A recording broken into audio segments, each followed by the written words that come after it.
का जो दूसरा बड़ा स्थान है, एक तो सिर हुआ, दूसरे है कान। ये कान है ना, ये कफ के स्थान है। तो बच्चों के कान की मालिश रोज होनी चाहिए, जरूर होनी चाहिए। कान की मालिश कैसे करें? बस तेल लगाइए, हाथ में ऐसे ऐसे घुमाइए, फिर उल्टा घुमा दीजिए, फिर ऐसे घुमा दीजिए, और थोड़ा तेल कान में डाल के रखिए उनको, क्योंकि कफ का स्थान है कान। तेल डालते ही कफ शांत होगा। तो हमारी पुराने जमाने की जो माताएं हैं, वो रोज बच्चों को कान में तेल डालती थी, वो अनजाने में बहुत बड़ा वैज्ञानिक काम करती थी। देखा ना पुराने जमाने की माताओं को। आज के जमाने की माताएं तो कहती चिपचिपा है तेल, तेल चिपचिपा है तभी तेल है, नहीं तो उसमें कुछ है ही नहीं। तो पुराने जमाने की माताएं बच्चों को बराबर कान में तेल डाल के रखती थी, तो बच्चों के कान में नियमित रूप से तेल डालिए। फिर आप बोलेंगे जी कौन सा तेल? तो इसमें भागवत जी सूत्र दे रहे हैं कि आप जहां रह रहे हैं उसके हिसाब का तेल। आप चेन्नई में रह रहे हैं, चेन्नई भारत के गर्म इलाकों में है, गर्म इलाकों में ठंडा तेल अच्छा, तो सबसे ठंडा तेल नारियल का तेल है। तो चेन्नई में रहने वालों को नारियल के तेल की मालिश, नारियल का तेल ही खाना। अब आप बिहार में जाएंगे और मैं वहां कर आकर आपको कहूंगा, तो कहूंगा जी आप नारियल का तेल बिल्कुल मत खाओ, मालिश भी मत करो। मैं कहूंगा सरसों का तेल खाओ, उसी से मालिश करो।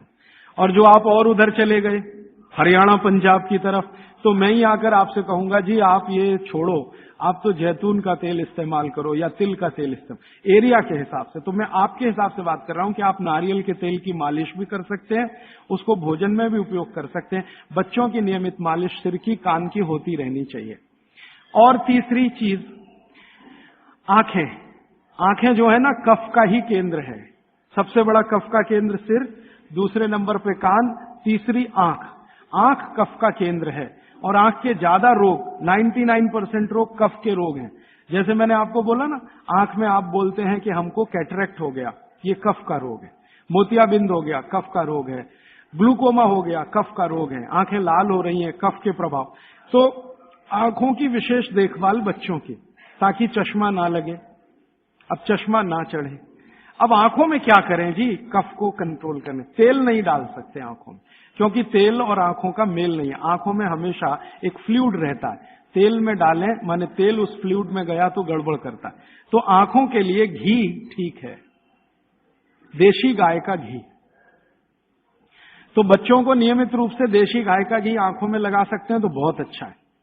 देशी गाय का घी ये कफ को शांत करता है। लेकिन आप देशी गाय के घी को उपलब्ध नहीं कर पाते किसी कारण से, तो फिर भागवत जी कह रहे हैं कि कफ को शमन करने वाली एक और चीज है, वो है काजल। काजल माने कार्बन। कार्बन कफ को शांत करने में सबसे बड़ी भूमिका निभाता है। तो बच्चों को नियमित रूप से आंखों में काजल होना ही चाहिए। भागवत जी ने बहुत सुंदर शब्द इस्तेमाल किया है, सौवीर अंजन, उसको कहें काजल, सौवीर अंजन, बहुत सुंदर शब्द है।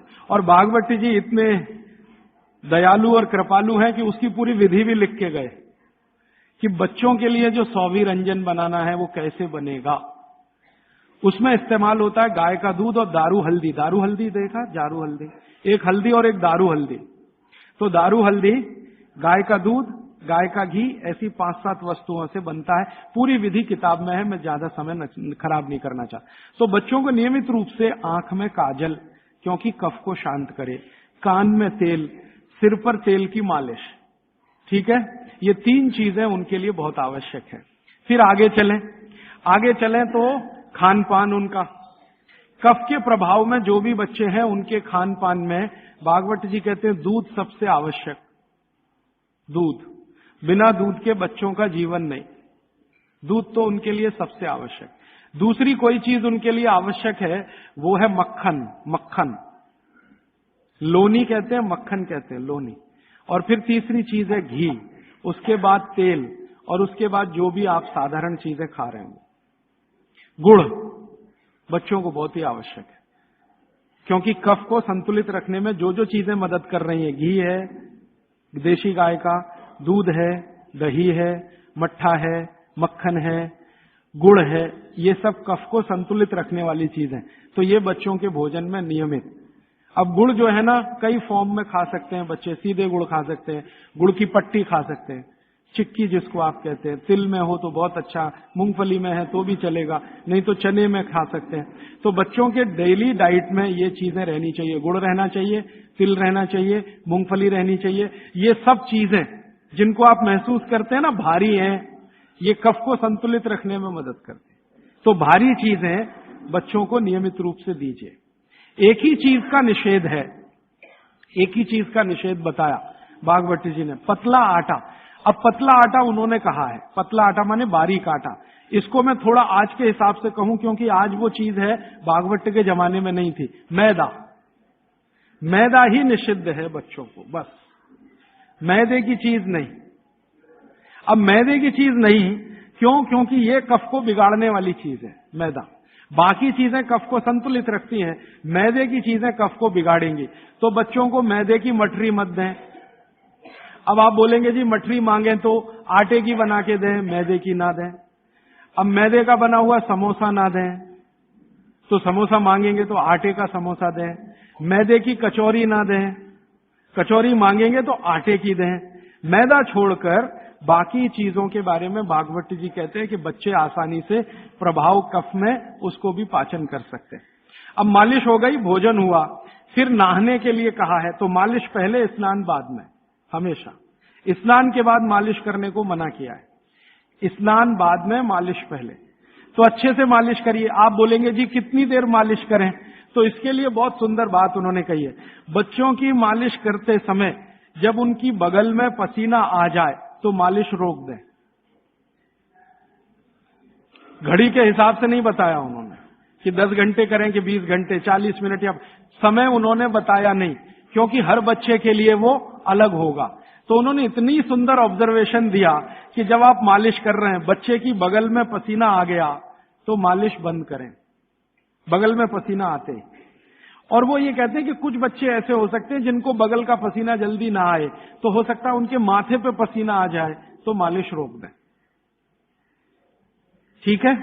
तो मालिश के बाद स्नान।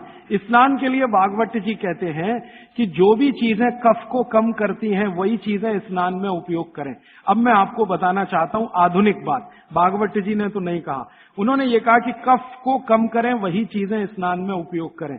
तो कफ को कम करने वाली सबसे बेहतरीन चीज आपके घर में है चने का आटा। दूसरी बेहतरीन चीज है ये जो हमारे देश में संभव है, पता नहीं आपको मिलेगा कि नहीं, चंदन की लकड़ी का पाउडर। भागवती जी ने कहा है कि ये बहुत कफ को कंट्रोल रखता है। तो चंदन की लकड़ी का पाउडर माने चंदन पाउडर, चने का आटा, और मोटा आटा कोई भी, गेहूं का हो, चने का हो, दाल का हो, मोटा आटा। फिर कहते हैं मसूर की दाल का आटा, फिर वो कहते हैं मूंग की दाल का आटा। ये सब कफ को कम करने वाली चीज है। तो कहते हैं बच्चों का स्नान इन्हीं से कराएं ताकि कफ कम रहे। मतलब सी बात है, साबुन ना लगाएं, क्योंकि ये जो साबुन है ना, ये केमिकल है। केमिकल माने सोडियम हाइड्रोक्साइड, सोडियम हाइड्रोक्साइड माने कास्टिक सोडा। ये कास्टिक सोडा तो कफ को भड़काने वाली चीज है, इसलिए बच्चों को साबुन गलती से भी ना लगाएं। उनको चने के आटे से नहलाएं, मुल्तानी मिट्टी से नहलाएं, चंदन पाउडर से नहलाएं, क्योंकि कफ को कम करने वाली ये सब चीजें हैं। इन चीजों से ही स्नान कराएं। उपटन बना के रखें घर में, उपटन से स्नान कराएं बच्चों को, साबुन गलती से भी नहीं।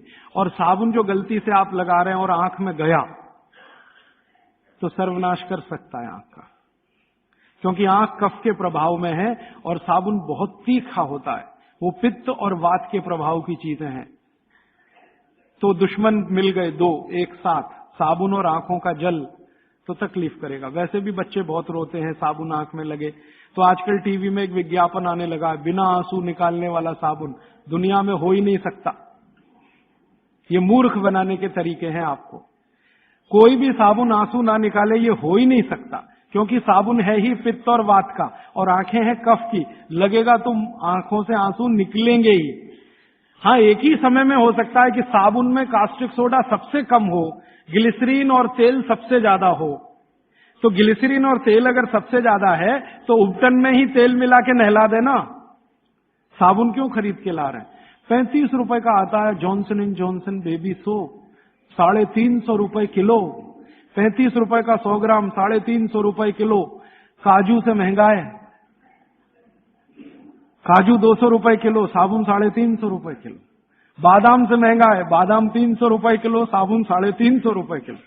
और नहा के जाएगा कहां? पानी में ही जाएगा ना। 350 रुपए किलो की चीज पानी में बाहर है। उससे अच्छा काजू खिला दें उनको, बादाम खिला दें। तो नहाने के लिए उबटन जो बहुत सस्ता पड़ता है, और क्वालिटी उसकी कैसे चेक करें कि कफ को नाश करता है, कफ को शमित रखता है, कफ को शांत रखता है, इसलिए उबटन का स्नान बच्चों को जरूरी। आगे बढ़ें। बच्चों का स्नान होने के बाद उनके खान पान का मैंने बता दिया। ऐसी चीजें उनको नियमित खिलानी है जो कफ को कम करती है। मैंने 3-4 चीजों के नाम लिए। दूध है, दही है, मट्ठा है, हर मोटा अनाज माने बाजरी है, जवारी है, ये सब कफ को शांत रखने वाली चीजें हैं। गाय का घी है ना, मक्खन और घी।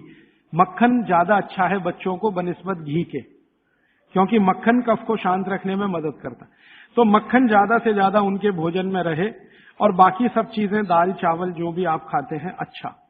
फिर उसके बाद शाम के समय 3-4 बजे के आसपास क्या होता है, उनका पित्त थोड़ा बढ़ेगा। 12 से 4 के बीच में पित्त बढ़ता है। 12 बजे तक कफ के असर में है, 12 से 4 के बीच में पित्त बढ़ेगा। तो उस समय ऐसी चीजें खिलाएं जो घी की बनी हुई चीज। और रात को ये बच्चे थोड़ा वात के असर में आते हैं। कफ तो सबसे ज्यादा है, लेकिन रात को वात के, तो वात को कम करने वाली चीजें रात को उनको दें। और वो मैं पहले दिन भी काफी बता चुका हूं। तो ये हो गया बच्चों की दिनचर्या। 7 बजे सोने के लिए का माहौल बनाने के लिए तैयारी करें। 7 बजे तक माहौल बने सोने का, तो 8 बजे सोएंगे। और माहौल बनाने में सबसे बड़ी मदद करेगा टीवी का स्विच ऑफ। मेरी तो आपको विनती है कि घर के छोटे बच्चे हैं ना, तब तक केबल कनेक्शन ना लें। छोटे बच्चे जब थोड़े समझदार हो गए हैं तो चलो चलेगा, क्योंकि समझदार होने से मतलब उनको मालूम होना चाहिए कि कहां स्विच ऑफ करना है। तो उस समय थोड़ा चल जाएगा। लेकिन बच्चे जब तक छोटे हैं, साल भर के, 1.5 साल के, 2 साल के, 2.5 साल के, तब तक तो केबल कनेक्शन ऑफ रखें। या केबल कनेक्शन है तो टीवी ऑफ रखें, चले नहीं उनके सामने, नहीं तो वो चालू हो जाएंगे। पोगो देखेंगे, पोगो। हाँ, कार्टून फिल्म देखेंगे। क्यों देखेंगे जान लीजिए। कफ के असर में जो बच्चा होता है, इसको समझाना चाहता हूं मैं। कफ के असर में जब बच्चा होता है तो उसकी कल्पनाशीलता सबसे ऊंची होगी। मैंने थोड़ी देर पहले कहा ना, ये कफ है जो सम में रहे तो व्यक्ति को बहुत कल्पनाशील बनाएगा। इतना कल्पनाशील और वैज्ञानिक बनाएगा, सोच नहीं सकते। बिगड़ेगा तो सबसे बड़ा अपराधी भी बनाएगा उसको। तो बच्चों की कल्पनाशीलता बहुत होती है, क्योंकि वो कफ के असर में है। इसलिए हर ऐसी चीज जो उन्हें सोचने में मदद करती है उनको अच्छी लगती है। आपने एक कहानी सुनाई, बच्चे कहानी सुनते हैं ना बड़े मजे से। क्यों सुनते हैं? वो उनकी कल्पनाशीलता में मदद करती है कहानी। आपने कहा एक राजा था, अब इतना कहते ही उनका चालू हो गया दिमाग। आप आगे का वाक्य बोलेंगे, उसके पहले वो कल्पना कर लेंगे राजा कैसा है, सिंहासन पर बैठा है कि जमीन पे बैठा है, बगल में रानी है कि नहीं है, सामने वजीर है कि नहीं है, मंत्री है कि। ये तो आपके बोलने से पहले उनके दिमाग में घूम गई पूरी फिल्म। एक राजा था, फिर कहेंगे आगे बताओ, तो आप कहेंगे एक रानी थी। अब रानी के बारे में सब बातें उनके दिमाग में आ गई। फिर आप कहेंगे क्या हुआ, तो दोनों मर गए, खत्म कहानी। अब आप कहेंगे तो उनको बिल्कुल अच्छा नहीं लगेगा। हम लोग बच्चों को टालने के लिए कहते हैं, एक राजा था, एक रानी थी, दोनों मर गए, खत्म कहानी। उनको बिल्कुल अच्छा नहीं लगेगा, क्योंकि जिस समय कल्पना उनकी चलना शुरू हुई, आपने कहानी खत्म कर दी। अब आप टालना चाहते हैं उनको, और वो कल्पना करना चाहते हैं उस समय। तो आप कहानी को जितना लंबा खींचें उतना अच्छा। मेरा कहना यह है आपको, कहानी को लंबा खींचते जाएं, भले एकता कपूर के सीरियल की तरह से खींचें उसको। इतनी इलास्टिसिटी है एकता कपूर के सीरियल में कि सालों साल हो गए, खत्म ही नहीं होते। सास भी मर गई, बहू भी मर गई, एक जनरेशन चली गई, दूसरी आ गई, सीरियल खत्म। ये बच्चों को चाहिए, आप उनकी कल्पनाशीलता को बढ़ाने में मदद करें। माने कहानी जो वो सुन रहे हैं उसको छोटी ना करें, सुनते सुनते सो जाएं तो बहुत अच्छा। और मेरी आपको विनती है कि चुन चुनकर कहानियां सुनाएं उनको। अब आज के जमाने में कैसे बच्चे आपको चाहिए, जैसे चाहिए वैसी कहानी सुनाइए। भगवान महावीर जैसे बच्चे चाहिए तो सुनाइए उनकी कहानी, रोज सुनाइए। सुनेंगे, बड़े प्रेम से सुनेंगे, लेकिन कल्पनाशीलता के साथ। आप अगर उनको चाहते हैं कि राणा प्रताप जैसे हों तो सुनाइए उनकी कहानी, लक्ष्मीबाई जैसे हों तो सुनाइए उनकी कहानी, क्योंकि बच्चों की कल्पनाशीलता आपसे ज्यादा बड़ी है, ये जान लीजिए। ये अलग बात है कि उनके पास शब्दों का भंडार कम है, शब्दकोश कम है, लेकिन सोचने में वो आपसे आगे है। तो शब्द आप दे दीजिए, कल्पनाशीलता उनके पास है, बैठकर वो अपना चित्र बना ही लेंगे। और जिन बच्चों को जितनी लंबी कहानियां आप सुनाएंगे वो उतने ही क्रिएटिव होने वाले हैं, उतने ही क्रिएटिव होंगे। अच्छा वैज्ञानिक बनाना है बच्चों को तो कल्पनाशीलता ऊंची चाहिए। तो अच्छे वैज्ञानिक बनाना है अगर किसी भी बच्चे को तो कल्पनाशीलता ऊंची, तो कहानी उतनी लंबी। अच्छा मैथमेटिशियन बनाना है, कल्पना शक्ति अच्छी चाहिए तो कहानी लंबी। माने लंबी कहानियां सुनाने की आप अपनी आदत डालें तो बच्चों में आएगी।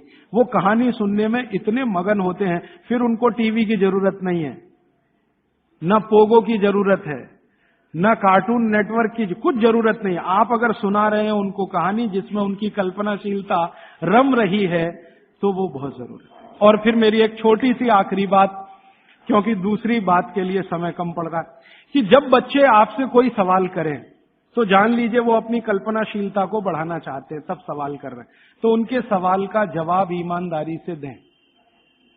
जैसे उन्होंने सवाल पूछा कि ये टमाटर का रंग लाल क्यों है, मान लीजिए सवाल पूछा टमाटर का रंग लाल क्यों।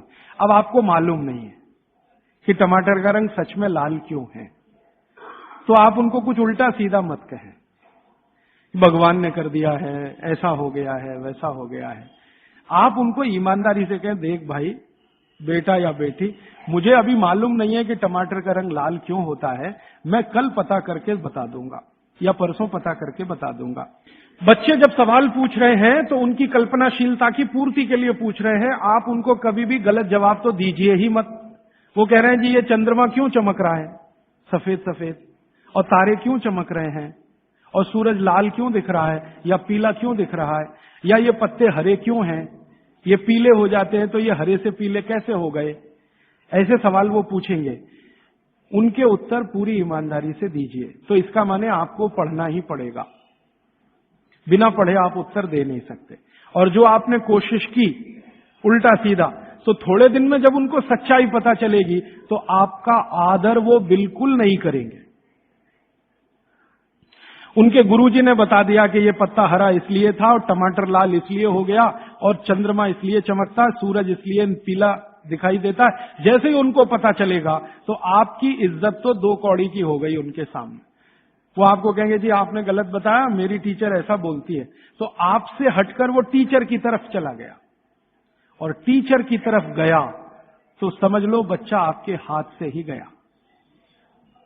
जैसे जैसे उसका आकर्षण टीचर के प्रति बढ़ता जाएगा वो आपके कंट्रोल के बिल्कुल, फिर टीचर जो कहेगी उसको पत्थर की लकीर मानेगा, आप जो कहोगे उस पर कभी भी भरोसा नहीं करेगा।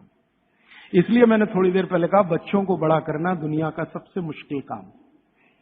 तो आप बच्चों के साथ व्यवहार वैसा ही करें जैसा प्रकृति ने उनको स्वभाव दिया है। कफ का स्वभाव माने कल्पनाशीलता वाला स्वभाव, कफ का स्वभाव माने इमेजिनेशन, लिमिटलेस इमेजिनेशन। वो सीमा के पार जाके बात करते हैं। आप देखते हैं ना दुनिया के सारे बच्चे परेशान है हैरी पॉटर पढ़ने के लिए, है ना, और आप और मैं सवाल करते हैं जी हैरी पॉटर में रखा क्या है। कुछ नहीं है, उसमें तिलिस्म है, जादुई तिलिस्म है, वो सच्चा नहीं है, लेकिन उनकी कल्पनाशीलता में उनको बहुत आनंद दे रहा है, इसलिए करोड़ों किताबें बिक रही हैं हैरी पॉटर की। आप पसंद करें या न करें, क्योंकि बच्चे कफ के असर में है, कल्पनाशीलता उस समय सबसे ज्यादा है। तो जादुई बातें, तिलिस्मी बातें, जादूगर की बातें, ये सब उनको अच्छी इसलिए लगती है कि कल्पनाशीलता बढ़ाने में ये सब मदद करती है। ये जासूसी उपन्यास जितने हैं ना बच्चे बहुत प्रेम से पढ़ते हैं, चाहे वो अमेरिका में हो या हिंदुस्तान में। बस अंतर है अमेरिका में अंग्रेजी में पढ़ेंगे, हिंदुस्तान में हिंदी में जरूर पढ़ेंगे। चंदा मामा एक पत्रिका आती है बच्चों की, चंदा मामा या नंदन, चुन चुन के ऐसी कहानियां हैं उसमें जो उनकी कल्पनाशीलता बढ़ाती हैं। तो वो लड़ेंगे आपसे, चंदा मामा चाहिए, नहीं तो ये किताब चाहिए, अमर चित्रकथा चाहिए, ये चाहिए, ये चाहिए। अब आपके ऊपर है कि आप उनकी कल्पनाशीलता कितनी बढ़ा सकते हैं। 14 साल तक विशेष ध्यान रखें बच्चों का, जब तक वो कफ के असर में। अब इसमें बाद में कुछ बातें आएंगी तो कल मैं जोड़ूंगा। अब मैं आ जाता हूं पित्त में। पित्त के प्रकृति के लोगों की दिनचर्या क्या। पित्त प्रकृति माने 14 साल से ऊपर और 60 साल के नीचे। इनकी दिनचर्या क्या?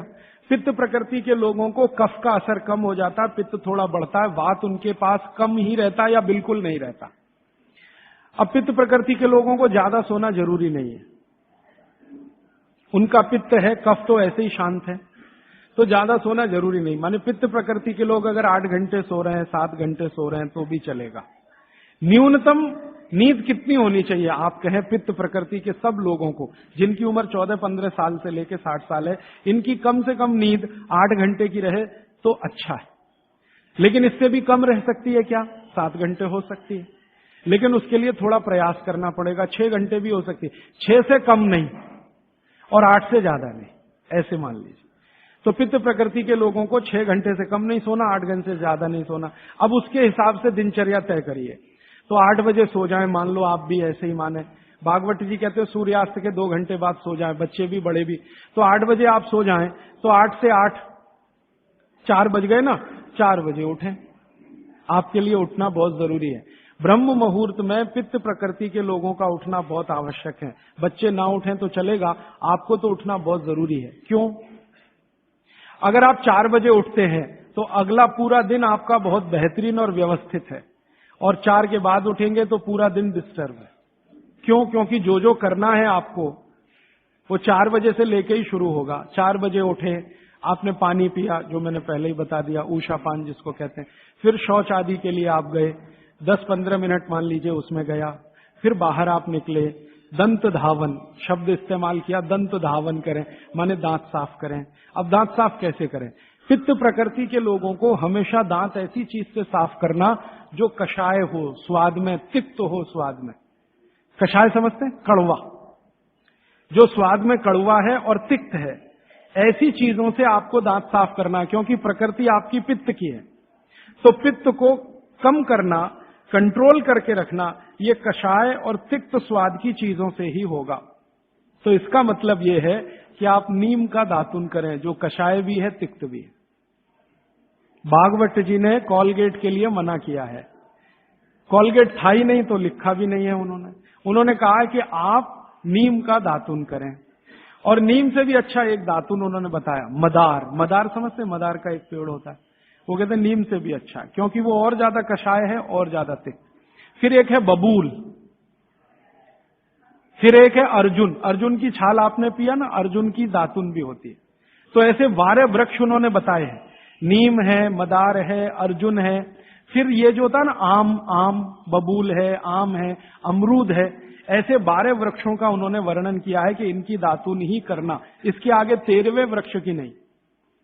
और वो डिटेल लिखा है किताब में, आप ले सकते। जब उन्होंने आगे लिखा है वो मैं अभी बता दूं। वो ये कहते हैं कि जीवन में जो ऋतु है, ऋतु गर्मी है, फिर सर्दी है, फिर बरसात है, 3 तो मुख्य ऋतु हैं। फिर इनकी उप ऋतुएं हैं, तो 6 हो जाती है, शरद है, शिशिर है, वसंत है। तो मोटा मोटा बता देता हूं, ज्यादा बारीक आपको याद नहीं रहेगा। वो ये कहते हैं कि जब गर्मी का सीजन है, गर्मी माने अप्रैल से शुरू कर लीजिए, उगादी से शुरू कर लीजिए, नहीं तो आप मकर संक्रांति से ही मान लीजिए। तो मकर संक्रांति से लेकर जब तक गर्मी है, माने बारिश नहीं होती, तब तक नीम के दातुन की बात कही उन्होंने। तो इसमें चैत्र भी आएगा, वैशाख भी। अब आप पुरानी चीज जरा देखिए कि हमारे बचपन में हमारी दादी कहती थी कि देख चैत्र का महीना लग गया, नीम के पत्ते खा ले तो अगले 1 साल तक बीमार नहीं पड़ेगा। तो वो समय यही आता है जो भागवत जी का कैलकुलेशन। क्यों? ये जो समय है इसमें पित्त को भड़कने से बचाने में सबसे बड़ी मदद ये करेगा नीम। तो नीम का दातुन, नहीं तो बबूल का दातुन, नहीं तो मदार का दातुन, लेकिन गर्मियों में सबसे अच्छा नीम है। दूसरा सबसे अच्छा बबूल है गर्मियों में, और सर्दियों के दिन में सबसे अच्छा दातुन है अमरूद। अमरूद के पेड़ का दातुन सर्दियों में सबसे अच्छा, अमरूद के पेड़ का। और अमरूद के जैसा ही एक और पेड़ होता है, जामुन का भी दातुन करने का नियम बताया है, लेकिन पता नहीं आप तोड़ पाएंगे कि नहीं, लेकिन अमरूद का आसानी से मिल जाएगा। और फिर ज्यादा बारिश के दिनों में जो वो बोलते हैं, तो आम का भी कर सकते हैं, अर्जुन का भी कर सकते हैं। और आप बोलेंगे जी पूरी जिंदगी अगर नीम का ही दातुन करें तो कर सकते हैं। 3 महीने लगातार करके थोड़े दिन छोड़ देना, फिर 3 महीने कर लेना। वो थोड़े दिन छोड़ने का नियम ध्यान रखना। तो फिर आप बोले थोड़े दिन छोड़ दिया तो क्या करें, उस दिन दंत मंजन कर लेना।